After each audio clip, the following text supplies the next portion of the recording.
Esse é o último vídeo da nossa série sobre economia. Não será o último vídeo do canal sobre o assunto, ainda tem muita coisa para falar, mas para essa série de vídeos seguidos falando sobre economia, vamos parar por aqui. No primeiro vídeo da série vimos o que é economia, no segundo como a riqueza é gerada, no terceiro entendemos por que a economia naturalmente gera ciclos de crescimento e redução de atividade, tudo conforme, lógico, a visão da escola austríaca. Antes desse vídeo de encerramento, é sempre importante lembrar que esse é um canal de divulgação do libertarianismo e do anarcocapitalismo. Não é nosso interesse aqui aprofundar os temas e existem, lógico, diversos aspectos da economia que vimos apenas por alto aqui. Quem quiser entender a fundo todos os conceitos, nada melhor que livros técnicos da escola austríaca sobre o assunto. Consideramos crucial apenas passar uma lição fundamental de cada tema.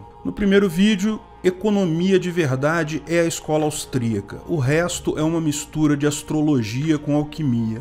Geração de valor só existe em trocas voluntárias entre pessoas ou no trabalho aplicado. Nem toda troca gera valor, mas todo valor é gerado ou em trocas ou com trabalho, com ação humana. Governos não têm como gerar valor, só destruir valor. Sim, a economia, mesmo num livre mercado, vai ter ciclos, mas ações governamentais visando amenizar ciclos ou reduzir depressões da economia só pioram a situação. O livre mercado não regulado é sempre a melhor situação possível. Tudo isso mostra que governos não são necessários na economia, ao contrário, fazem mal a essa, não fazem nenhum bem à economia. O ancapistão, lógico, é antes de tudo uma questão ética, ou seja, independente de ser uma situação melhor ou pior do que a que vivemos hoje, mesmo que por hipótese a economia piorasse sem a existência de um governo,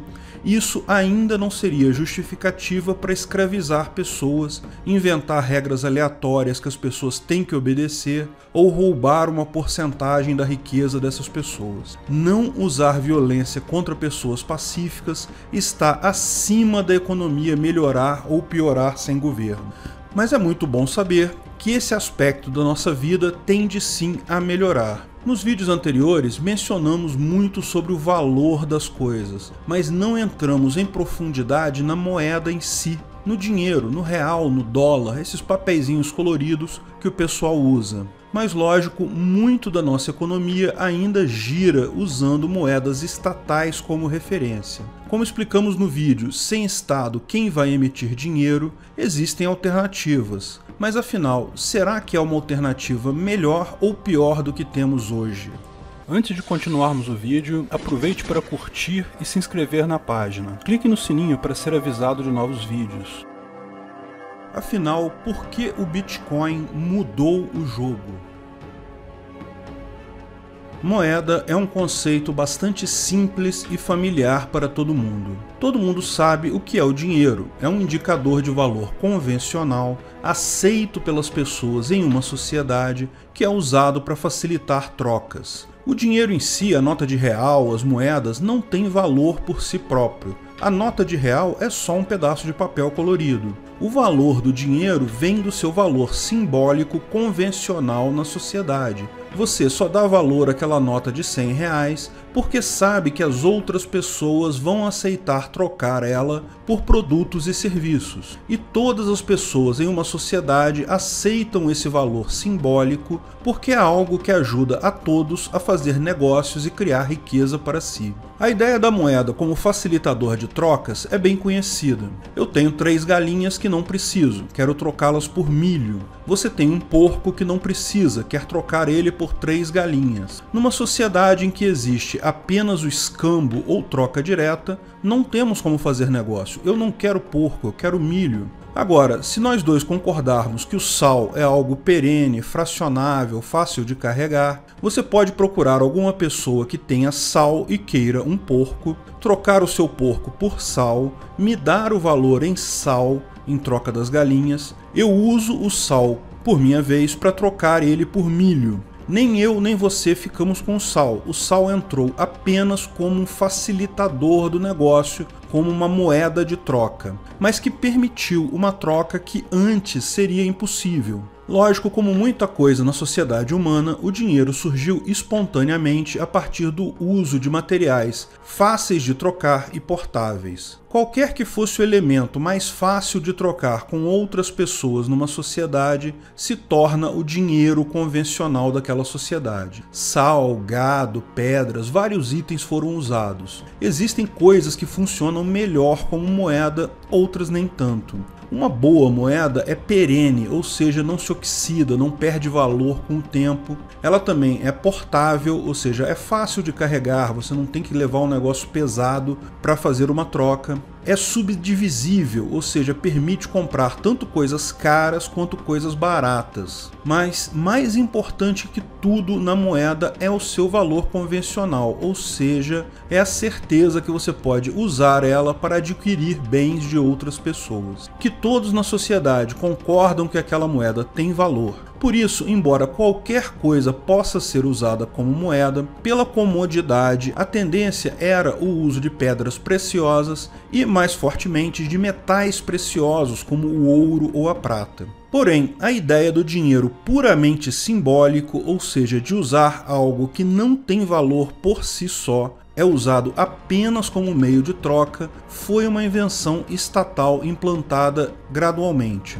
O dinheiro puramente simbólico tem a vantagem de ser ainda mais perene, ainda mais portável do que qualquer material, mesmo que o ouro, e ainda é mais fácil de subdividir com moedas e notas menores. Porém, não tem valor algum em si.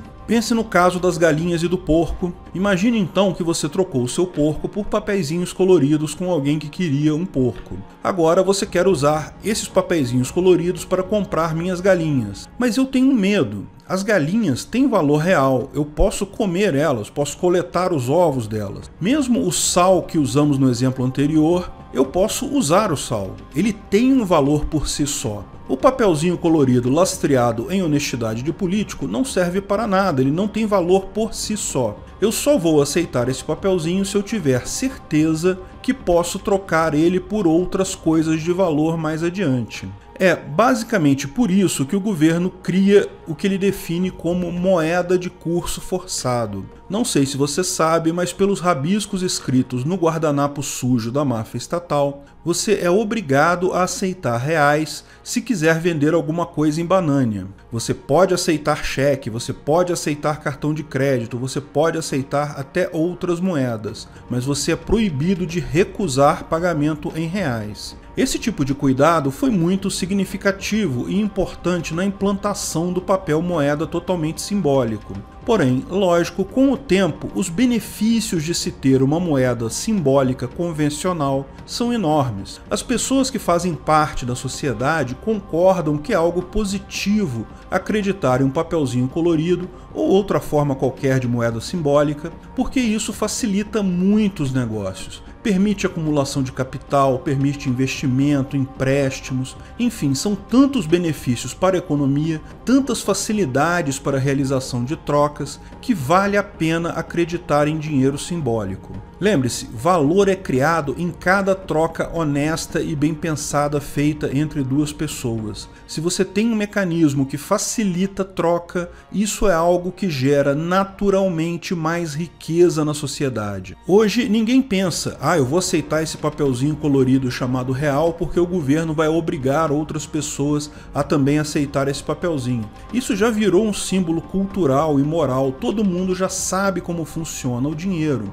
Mas isso não quer dizer que dinheiro simbólico não tenha riscos. Um risco do dinheiro simbólico é a falsificação. Por quê? Pensa comigo, por que dinheiro falso valeria menos que o dinheiro verdadeiro emitido pelo Estado? Pense bem, o dinheiro é apenas um mecanismo de troca. Em tese, se você aceitar uma nota falsa de real, porém indistinguível do dinheiro emitido pelo governo, e depois trocar ela por um bem depois e comprar algo com ela, você não teve nenhum prejuízo, ela funcionou de forma idêntica à nota emitida pelo governo. Na verdade, você provavelmente ao longo da sua vida já aceitou sem nem perceber uma nota falsa de real e já usou ela para comprar alguma coisa passando ela para frente. O risco para quem usa dinheiro é apenas ele não ser aceito pela próxima pessoa da lista. Fora isso, faz muito pouca diferença se o dinheiro é verdadeiro ou não. Ambos não têm valor intrínseco. E, claro, o dinheiro tem um custo para ser impresso. A Casa da Moeda do Brasil, por exemplo, neste momento está sendo privatizada porque é deficitária. Sim, papel colorido, embora tenha valor intrínseco desprezível, tem um custo de produção não desprezível, requer papel, requer tinta, que são coisas escassas, coisas que têm custo. Nesse ponto de vista, por que o Estado combate a falsificação? Ele não deveria gostar do falsário porque economiza o trabalho ao governo. O governo não precisa perder seu tempo imprimindo dinheiro, não precisa nem ter uma Casa da Moeda, é só deixar as pessoas imprimirem as notas diretamente. Mas lógico, como você pode imaginar, existe um problema aí. Um problema que, aliás, muitos keynesianos, socialistas, comunistas e outras pessoas com dificuldades mentais e raciocínio lento se iludem um pouco. A questão aí é como o dinheiro entra no ciclo da economia. Tenho certeza que você já ouviu socialista dizer que não, imposto não é roubo porque o governo é dono de todo o dinheiro, ele que colocou o dinheiro na sua mão. Vamos voltar ao nosso exemplo da galinha e do porco. Imagine que a sociedade inteira é constituída de apenas 3 pessoas. Eu, o dono das galinhas, você, o dono do porco, que quer comprar minhas galinhas, e uma terceira pessoa que possui algum sal e algum milho. Vamos imaginar ainda, para manter a simplicidade do exemplo, que todas essas coisas têm o mesmo valor: as galinhas, o porco, o sal e o milho. Tudo começa com eu querendo trocar minhas galinhas por milho e a pessoa que tem porco querendo trocar o porco pelas minhas galinhas. De fato, a pessoa dona do porco troca o porco pelo sal com a terceira pessoa, depois troca o sal pelas galinhas e eu finalmente troco o sal pelo milho. O sal voltou, portanto, à pessoa original que o possuía, e todos ficamos felizes. Lógico, contando que essa terceira pessoa, nesse exemplo, queria mesmo trocar o milho pelo porco. Como esperado, riqueza foi gerada porque as pessoas agora possuem bens que são mais importantes, mais valiosos subjetivamente para elas do que os bens que tinham antes. Porém, o número total de bens no mercado não alterou, apenas o valor subjetivo desses bens para as pessoas. Mas agora, quando a gente troca essa moeda pela moeda simbólica, ou seja, por notas de real, surge um problema. Porque, como explicamos, notas de real não têm valor de fato, é apenas um valor simbólico. Alguém simplesmente pegou um papel que não vale quase nada, coloriu ele com tintas baratas e pronto. Imagina que a terceira pessoa nessa nossa sociedade de 3 pessoas fosse o governo, a entidade responsável por criar o dinheiro do zero. O cara que queria as minhas galinhas vende o porco dele para o governo, que imprime uma moeda, imprime uma nota de real e paga por esse porco. Como, no final desse nosso exemplo simples, eu compro milho da terceira pessoa, ou seja, do governo, pagando o dinheiro para ele, tudo fica certo. O dinheiro existiu apenas como um facilitador de troca, e dessa forma foi algo positivo. O dinheiro foi criado pelo governo e também acabou com ele, ninguém perdeu nada. Mas existem, lógico, várias simplificações absurdas nesse nosso exemplo. Uma delas é que governos não vendem milho. Na verdade, não vendem nada. Governos não produzem valor algum. Então, a parte em que o governo imprime dinheiro e compra o porco é verossímil, porque sim, governos consomem bens e serviços. O problema é a última perna em que o governo troca o dinheiro pelo milho. Aí é que está o problema. Nesse nosso exemplo hipotético, eu fico com um papelzinho colorido na mão que agora não vale nada, porque eu não tenho como trocar ele por milho que eu quero. O governo ficou com um porco sem precisar gastar nada. O dinheiro desvalorizou a zero e o que aconteceu foi uma transferência de riqueza minha para o governo. Lógico, esse exemplo é por demais simples. Na prática, existem muito mais que 3 pessoas na sociedade. Existe um número enorme de pessoas na sociedade. Mas o efeito é basicamente isso. Se o governo emite dinheiro, mas não consegue capturar esse dinheiro de volta, o dinheiro perde o valor. Isso não acontece de forma abrupta, como no nosso exemplo de 3 pessoas, porque existem muito mais pessoas na sociedade. Mas o dinheiro perde valor com o tempo, é o que é chamado de inflação. Aquela nota vai passando por várias pessoas perdendo seu valor, até a última pessoa que perde tudo. No final das contas, de fato, o dinheiro é impresso pelo governo e ele coloca na economia ao comprar coisas. Mas para fazer isso sem aumento real dos bens e serviços nessa economia, no final das contas, quando se injeta dinheiro na economia sem aumento real dos bens e serviços dessa economia, o que acontece é a perda de valor do dinheiro em função do enriquecimento da entidade que emite o dinheiro. É por isso que o governo não gosta de falsários e é por isso que ele faz questão de ele mesmo emitir a moeda, porque quem emite a moeda sempre tem esse poder sobre a sociedade. O padrão da economia estatal hoje é esse. Sim, é lógico que é o governo que emite dinheiro e coloca ele no mercado, mas o governo precisa, ao mesmo tempo, retirar do mercado a exata mesma quantidade de dinheiro que ele coloca.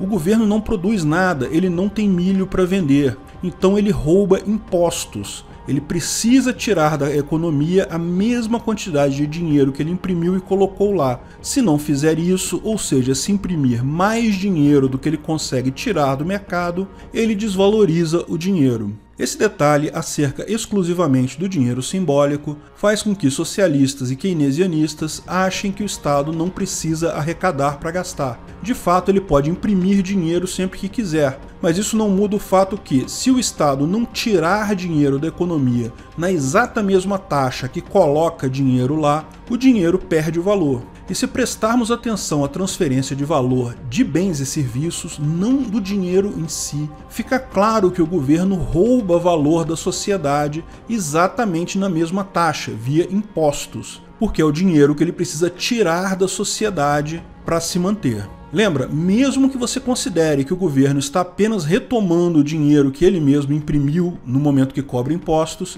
ele recebeu uma transferência de valor real no momento que colocou o dinheiro impresso no mercado. A ordem da transferência do dinheiro e da transferência do valor podem ocorrer em pontos diferentes, mas não deixam de existir na exata mesma forma que qualquer entidade que imprima dinheiro. Porque, se não baterem, isso resulta na desvalorização do dinheiro. Portanto, não há qualquer diferença entre o governo e as demais entidades econômicas. Tal como as demais entidades, o governo precisa arrecadar dinheiro, mesmo sendo ele que imprime esse dinheiro. Ao contrário do que diz os débeis mentais retardados, esquerdistas e keynesianos, o governo precisa sim equilibrar receita e despesa, obter dinheiro do mercado para bancar o seu próprio consumo. Exatamente como uma empresa, o Estado precisa se financiar para fazer frente a seus custos, não pode gastar mais do que arrecada. O fato dele poder emitir moeda não livra ele dessa necessidade,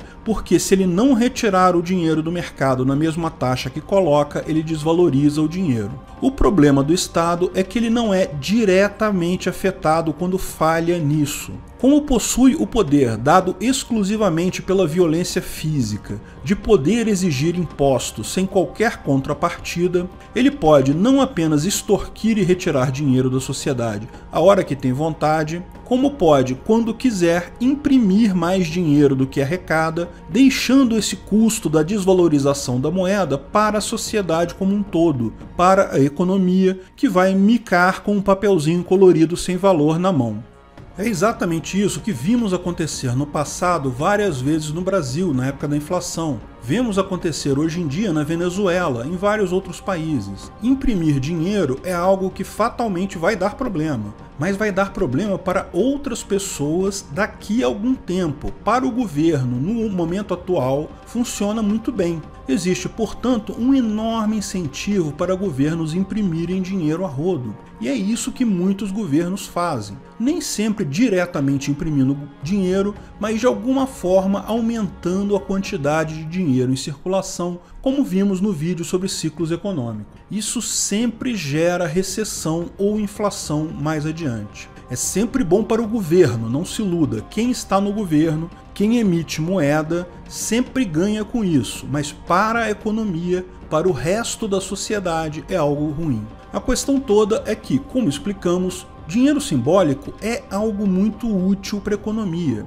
A economia gira de forma muito mais eficiente. Então, embora o papelzinho colorido estatal seja lastreado única e exclusivamente na capacidade intelectual e nas boas intenções dos políticos, ele ainda é algo positivo. Sim, muita gente acha que moeda estatal é lastreada em outras coisas. Mas o que significa lastro, se não o que mantém o valor daquela moeda? Todo mundo sabe que moedas não têm mais lastro em ouro, como já teve em alguns países há algum tempo atrás. Alguns dizem que o real é lastreado na economia brasileira ou na poupança dos brasileiros, mas é fácil ver que não. Basta elegerem um presidente responsável e todo mundo sabe que aqui no Brasil estamos apenas a um pequeno passo disso a cada eleição, que ele vai cair na tentação de imprimir dinheiro a rodo. Ah, mas tem a lei da responsabilidade civil. Sim, tem a lei que pode ser alterada amanhã com uma outra lei, ou pode ser criada uma PEC. No final, tudo que mantém o valor do papelzinho colorido chamado real é o fato de haver algum grau mínimo de capacidade intelectual e idoneidade nos políticos atualmente. No momento que isso acabar, por qualquer motivo que for, seja pela eleição de um lunático como a Dilma, seja pelo desespero do governo, quem dinheiro usa isso como última medida, como fez o governo do Maduro, o governo vai imprimir dinheiro loucamente e desvalorizar o valor da moeda totalmente com isso. Papelzinho colorido estatal é lastreado apenas e tão somente na honestidade e capacidade intelectual de políticos. Sim, papelzinho colorido, dinheiro simbólico é algo positivo, mas o valor desse papel é apenas e tão somente o valor dado pelos políticos. Estados que têm políticos mais confiáveis, por qualquer motivo que seja, têm moedas mais fortes. O papelzinho colorido do Brasil tem exatamente o valor dos políticos brasileiros. O problema é que, até algum tempo atrás, não havia alternativa ao papelzinho colorido emitido por governo. Sim, existiam outros dinheiros simbólicos por aí, mas todos eles esbarravam no mesmo problema. Dinheiro simbólico sempre tem alguém por trás. Se não for um governo, será uma empresa, uma entidade, alguém. Da mesma forma, o lastro desse dinheiro simbólico será a honestidade e capacidade intelectual dessa pessoa ou desse grupo de pessoas que está por trás dessa outra moeda. Embora eu não tenha dúvidas que existem pessoas honestas e com boa capacidade intelectual no mundo, o fato é que a tentação é grande. Então, dos vários dinheiros simbólicos por aí, cartões de crédito, ações, bonds, todos dependem, em última análise, da confiança no emissor daquela moeda. E, embora alguns desses sejam melhores que políticos brasileiros, ainda estão longe da perfeição desejada. Esse é o ponto que muita gente não se dá conta no grau de mudança que o Bitcoin trouxe. Falo do Bitcoin especificamente, mas claro, isso vale para outras criptomoedas. Mas como estamos falando de inovação, lógico, a inovação pertence à primeira. O Bitcoin foi a primeira criptomoeda e o Bitcoin efetivamente mudou o jogo. Porque, ao contrário da necessidade de confiança em uma terceira parte, o algoritmo permite a confiança dispersa, a confiança na sociedade como um todo. Ao contrário de um Estado que não necessariamente atende o interesse da sociedade que diz dirigir, não atende aos interesses dos cidadãos daquela sociedade, pode desvalorizar a moeda para um objetivo do Estado em si, das pessoas que fazem parte do Estado, não dos cidadãos. Ao contrário disso, o Bitcoin tem seu valor mantido por uma rede de mineradores que garantem a unicidade das transações com base em um algoritmo automatizado. Um único minerador não consegue atrapalhar o sistema. 49% dos mineradores não conseguem sacanear o sistema. Não é segurança perfeita, lógico, existe a possibilidade do chamado ataque 51%, existe a possibilidade da computação quântica quebrar a criptografia, mas são possibilidades muito mais remotas do que eleger um político populista e irresponsável. No final das contas, se trata de um salto qualitativo no tipo do dinheiro. E note que a emissão do dinheiro, a introdução da moeda, é feita de forma diferenciada. A rede Bitcoin não compra coisas para incluir o dinheiro na economia, portanto não precisa retirar dinheiro da economia para manter o equilíbrio. Ao contrário, ela vende o serviço de manutenção da unicidade do sistema. Os chamados mineradores, pessoas que têm hardware próprio para minerar bitcoins, são, na verdade, as entidades que garantem a unicidade da rede e ganham um dinheiro com isso. Existem vídeos bem mais detalhados e técnicos na internet explicando muito melhor sobre como funciona o Bitcoin, mas vou fazer uma breve explicação aqui para detalhar o meu ponto. Entenda que o problema central que o Bitcoin resolve não é propriamente de criar um dinheiro simbólico virtual. Esse tipo de coisa é bem mais simples e já existe há muito tempo. A sua conta corrente no banco é um dinheiro simbólico virtual. Qualquer jogo de internet tem dinheiro simbólico virtual. Pokémon GO tem Pokécoins, que são as moedas virtuais do jogo, que você compra e pode usar para comprar itens no jogo. Da mesma forma, outros jogos têm economias até mais completas, com pessoas podendo comprar e vender coisas naquela moeda virtual. A questão da moeda simbólica em si é trivial, mas a moeda do jogo cai exatamente no mesmo problema de confiança da moeda estatal. Existe uma entidade que controla a moeda, que pode desvalorizar essa moeda no momento que quiser. Na verdade, é até um pouco pior no caso das moedas virtuais, porque essa entidade pode até alterar a quantidade de moeda na mão de cada pessoa. Em última análise, existe um grande banco de dados que diz: fulano tem X reais, Beltrano tem Y moedas. Uma pessoa lá nessa entidade pode dar um comando ao banco de dados e aumentar ou diminuir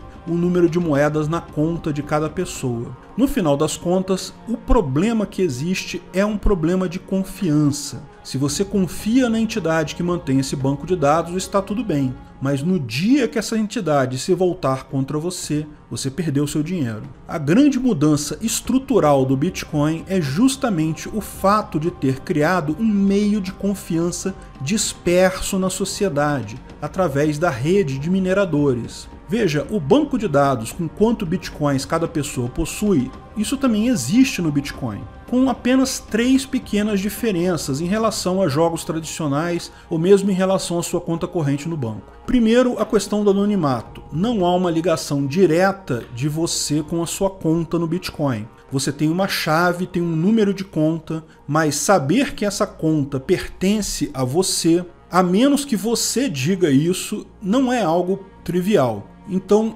tecnicamente, o Bitcoin possui o que se chama privacidade por pseudônimo. Você é identificado com um número, uma conta, mas não há como ligar essa conta a você, pessoa física, diretamente. A segunda diferença é o chamado blockchain. É um mecanismo que faz com que cada novo bloco colocado nesse grande banco de dados, ou seja, cada nova informação nesse banco de dados, sei lá, que fulano transferiu X bitcoins para Beltrano, qualquer informação de transação ou mudança de valores de bitcoins em uma conta é codificado e criptografado com base no bloco anterior. Com isso se torna impossível alterar uma transação passada, porque como a criptografia dos blocos mais atuais depende do conteúdo dos blocos mais antigos, se um bloco antigo for alterado, todos os blocos novos se tornam inválidos.